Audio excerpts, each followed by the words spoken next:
आज हमारा प्रोग्राम जनाब सरप्राइजली बड़ा ज़बरदस्त हो गया है, क्योंकि अरशद वोरा साहब से उनके तो दोस्त मिलने आ गए, शायद वो दिन रात मिलते हो, लेकिन हमारे प्रोग्राम में मेहमान जहां डॉक्टर अरशद वोरा साहब थे, वहीं अब एक नहीं 3 मेहमान हमारे साथ मौजूद हैं और आपकी भी ईद उतनी ही मज़ेदार होगी है। अशफाक मंगी साहब हमारे साथ मौजूद है, सीनियर वाइस चेयरमैन आजकल हैं जी पाक सरजमीन पार्टी के, और मेंबर असम्बली साबिक रह चुके हैं, आप जानते हैं, और मिनिस्ट्रियाँ चला चुके हैं। शबीर कायम खानी भाई हमारे साथ बड़े सीनियर पॉलिटिशियन और बड़ा उनका एक अपना अंदाज़ है।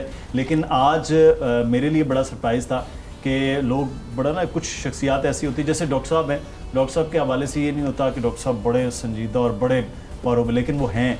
लेकिन शबीर भाई के हवाले से हमेशा से मेरा ये ख्याल रहा है कि वो बड़े संजीदा और उनसे हमेशा जो है ना एक फासला और खौफ होता है, लेकिन वो बिल्कुल उलट होता है उनकी शख्सियत, वो बहुत ही भली और बहुत ही मज़ेदार किस्म की शख्सियत है। ये मैं आपको एक तासुर दे रहा हूँ चंद साल पहले का।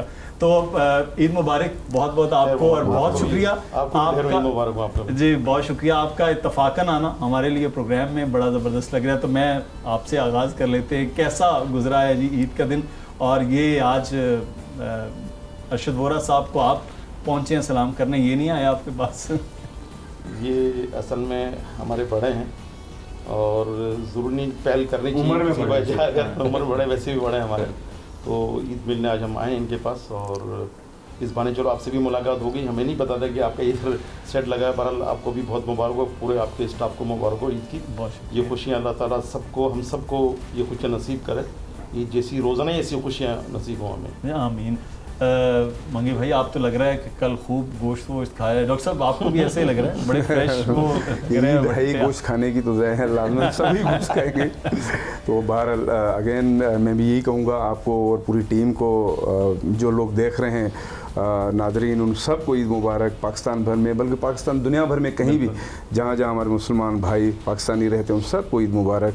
तो बहुत अच्छा लग रहा है, आप लोगों से मुलाकात हो गई। अरशद भाई से तो मुलाकात होती रहती है, लेकिन आज अचानक जैसे पता चला आप लोग आ रहे हैं, तो हमने बोला चलो आप लोगों से मुलाकात हो जाएगी। सबको ईद मुबारक, सब लोगों से, बल्कि पूरे पाकिस्तान में, पूरी दुनिया में जहाँ देखा जा रहा है प्रोग्राम, सबसे आपकी मुलाकात हो गई। अच्छा, आपकी मौजूदगी में डॉक्टर साहब आपसे थोड़ा सा इधर आपके बारे में पूछ लिया जाए। बिल्कुल बिल्कुल बिल्कुल। अच्छा अशफाक भाई, आप पहले ये डॉक्टर साहब दोस्त हैं आपके, आज थोड़ा ईद है तो फुल जो है वो रियायत नहीं करनी, सही सी कैसे आदमी हैं वैसे, ये दोस्त कैसे हैं? नहीं माशाल्लाह, बहुत पुराना हमारा 20-25 साल का तलक है। तो ज़ाहिर है हम लोग जब हम साबका जमात में होते थे, वहाँ भी हमारी बहुत अच्छी दोस्ती थी, हम लोग साथ मिल के काम किया है। फिर हम असेंबली में भी साथ रहे हैं, अरशद साहब भी MPA थे, मैं भी, हम लोग शबीर भाई, हम सब साथ रहे हैं। तो हमारी काफ़ी अरसे से बहुत अच्छी दोस्ती है, और अब भी हम पाकिस्तानी पार्टी में साथ हैं, तीनों इत्तेफाक से तीनों वाइस चेयरमैन हैं। तो हमारी अच्छी अंडरस्टैंडिंग है। लेकिन डॉक्टर साहब माशाल्लाह पोलाइट, अच्छे ठंडे किस्म के मिजाज के मालिक हैं, लेकिन जब भी कोई मुशावरत करनी होती है तो डॉक्टर साहब से करते हैं, कभी माइंड नहीं करते हैं। आपने जितनी तारीफ़ कर दिया, मैंने आपके बारे में पूछना था, लेकिन आप, मुझे लग रहा है अंजुमन सताइश बाहमी बनाने मेरी थोड़ी शिकायत करेगा वो पूछ लेते हैं। शबीर भाई, बड़ा एक लंबा अरसा आपको पॉलिटिक्स में इकट्ठे हो गया है, चीज़ें चलाते हुए, देखते हुए सारा।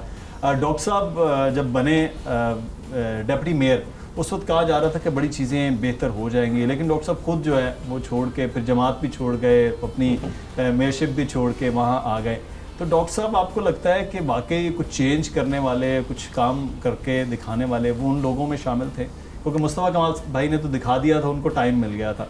डॉक्टर साहब को तो ना टाइम मिला, ना ही उतना इख्तियार मिल सका। सही कह रहा हूँ। जब डॉक्टर साहब डिप्टी मेयर थे, लेकिन मेयर का इनके पास चार्ज था, लेकिन वही बात इख्तियारात वाली, और वो चीज़ें नहीं थी जिसकी वजह से बहरहाल डॉक्टर साहब ने। और सच्ची बात ये है कि जब अल्लाह ताला दिलों में बढ़ डालता ना, एक वक्त ऐसा था, मैं बात आपसे शेयर करूँ यार, ईद के दिन जो बात निकली पड़ी है, तो अरशद भाई जिस दिन इन्होंने पाकिस्तान ज़मीन पार्टी में शमूलियत की, इत्तफाक से मैं उस दिन दुबई था। अच्छा। और दुबई में मैं इनकी प्रेस कॉन्फ्रेंस देख रहा था, तो मुझे भी बड़ा एक अजीब सा लगा कि ये भी चले गए। यानी कि मुझे बुरा लगा, इसलिए कि मैं उस वक्त MQ में खुद मौजूद था, मैं और ये भी MQ में थे। और एक हफ्ते पहले हमारी एक मीटिंग हुई थी इनके घर पे, सही, एक हमारी कोर कमेटी की मीटिंग होती थी, तो मौजूद थे। तो अचानक इनका वहाँ जाना और बड़ा एक अजीब सा लगा। और लेकिन अब सोचता हूँ कि इन्होंने बहुत पहल की, हमसे पहल की तो अच्छा किया इन्होंने, हमें भी वक्त ज़ाया नहीं करना था। तो बात ये क्या, जो आपने पूछा कि तो डॉक्टर साहब कुछ काम करना, सब हर इंसान अच्छा काम, जो इस वक्त PSP में आ रहे हैं, यकीनन वो एक नज़रिए के लिए आए, कोई खुदा ना खास्ता एमक्यूएम से कोई हमारी ऐसी दुश्मनी नहीं थी। ज़ाहिर एमक्यूएम ने अपनी सिमत बदली की, जब एमक्यूएम ने सिमत बदली की तो फिर हमने उसको छोड़ दिया है एमक्यूएम को। अब पाकिस्तान ज़मीन पार्टी में ज़ाहिर मुस्तफ़ा कमाल वो लीडर हैं जिन्होंने माजी में डिलीवर किया, और आज उनकी पूरी टीम हम भी चाहते हैं कि अल्लाह ताला हमें कोई ऐसा मौका दे ताकि हम भी डिलीवर कर सकें, कुछ परफॉर्म कर सकें, अवाम की उम्मीदों पर हम पूरा उतर सकें। तो अल्हम्दुलिल्लाह ठीक इसी तरह चल रहा है और रोज़ाना की बुनियाद पे हमें कामयाबी मिल रही है, अल्लाह ताला कामयाबी दे रहा है। तो डॉक्टर साहब ने, मैं ये कहता हूँ, डॉक्टर साहब ने उस वक्त बड़ा अच्छा फैसला किया कि वो इस पाकिस्तान ज़मीन पार्टी में है और अब यहाँ आकर अपने एक रोल प्ले कर रहे हैं। लेकिन डॉक्टर साहब सभी रोल प्ले कर रहे हैं अपना। आपके फैसले को तो खासी तनकीद इसलिए भी कहा जाता है कि आपके पास इख्तियार आ रहा था, आप काम कर रहे थे और आपकी डायरेक्शन भी बड़ी अच्छी थी, बैसे थे डिप्टी मेयर। आपने उस वक्त में छोड़ दिया कराची वालों के मैंडेट को, कराची वालों को, कि आज जो हालत इस शहर की है तो डॉक्टर साहब को रहना चाहिए था। आप ये जज्बाती हो गए कोई फैसला अचानक इतना बड़ा, पूरी एक नज़रियाती सोच आपने चेंज कर दी? देखें, जैसा भी आपने कहा कि डिलीवर कर सकते थे, वाकई डिलीवर कर सकते थे, लेकिन बहरहाल एक पार्टी से बिलोंग करते थे और उस पार्टी के जो सीनियर्स थे उनकी जो पॉलिसी थी वो डिलीवरेंस की नहीं थी।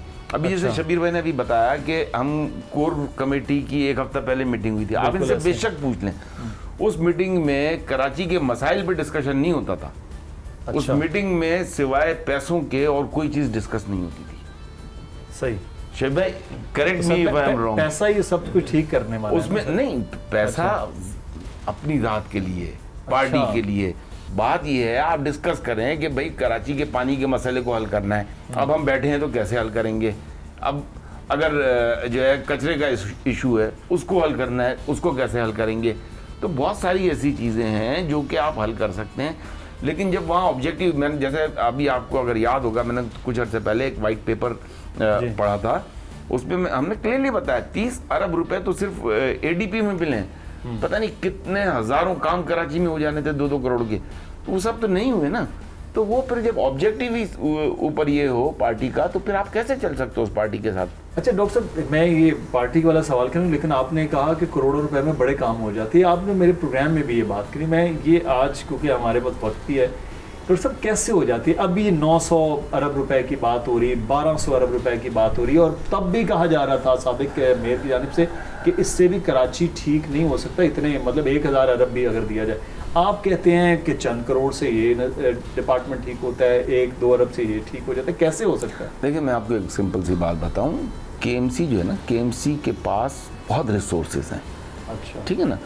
केएमसी को अपने रिसोर्सेज को अगर सही तरह इस्तेमाल कर ले और जो है बदउनवानी ख़त्म हो जाए, रिश्वत सतानी ख़त्म हो जाए, बहुत सी चीज़ें मैनेज हो सकती। मैं ये नहीं कहता ये जो बात है कराची को, हाँ कराची की ट्रांसफॉर्मेशन के लिए तो चाहिए सैकड़ों अरब रुपए, हज़ारों अरब रुपए। अगर आपको कराची की जो 55% आबादी है, जो कच्ची आबादियों में, उनको अगर हाई राइजेज में ट्रांसफॉर्म करना है तो you need money for that.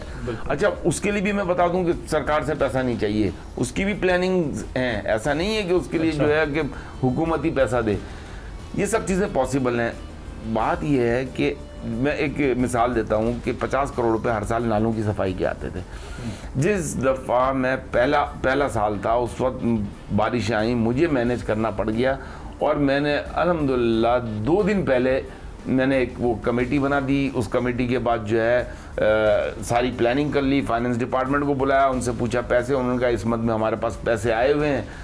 तो वो जो 50 करोड़ रुपए उस मद में आए हुए थे, मेरे ख्याल से कोई 12-13 जगह पे जो क्रेनें लगा के और सारा कुछ सफाई का सिलसिला किया है, खुद जाके मॉनिटर किया है। 10 दिन तक वो काम होता रहा नालों में और टोटल 8-8.5 करोड़ रुपए खर्च हुए, जिस काम के 50 करोड़ आते हैं। और वो फिर उसके बाद आप देखें 3 सालों तक वो 50 करोड़ रुपए आए हैं, 2 अरब रुपए मिले हैं, 2 अरब रुपए, बिल्कुल ऐसे, ठीक है ना। और उसमें बाकी सालों में आप देख लें कि वो तो जो कुछ भी हुआ एक धेले का काम, वो भी सफाई के साथ ही चला गया, 2 अरब रुपए पैसों की सफाई हो गई। सब्सक्राइब करें और बेल दबाएं ताकि कोई खबर रह न जाए।